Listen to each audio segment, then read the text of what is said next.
சேவல் அழகான பறவை, கதிரவனின் வரவை தெரிவிக்கும் பறவை.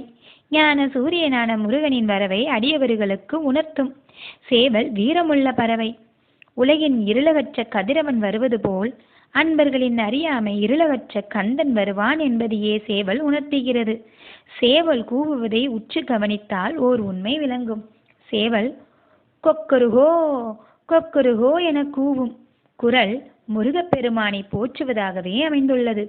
கொக்கருகோ என்பது கொக்கு, அரு, கோ என பிரிந்து நின்று அருமையான பொருளை தரும். கொக்கு என்றால் மாமரம், அரு என்றால் அழித்தல், கோ இறைவன். சூரபத்மன் மாமரமாகி நின்றான். அவனை தன் வேலால் இரு கூறுகளாக்கி சேவலாகவும் மயிலாகவும் மாற்றி சேவலை கொடியாகவும் மயிலை தன் வாகனமாகவும் ஆக்கிக் கொண்டார். ஆக கொக்கருத்த கோமனாகிய முருகப்பெருமானையே அனுதினமும் போற்றி துதித்து வழிபடுகிறது சேவல். சேவலின் வீரமும் ஆற்றலும் நமக்கு தெரிந்துவிட்டதல்லவா? இனிமேல் நாம் முருகனை நிச்சயமாக மனமாற வணங்கி சேவலையும் வணங்குவோம்.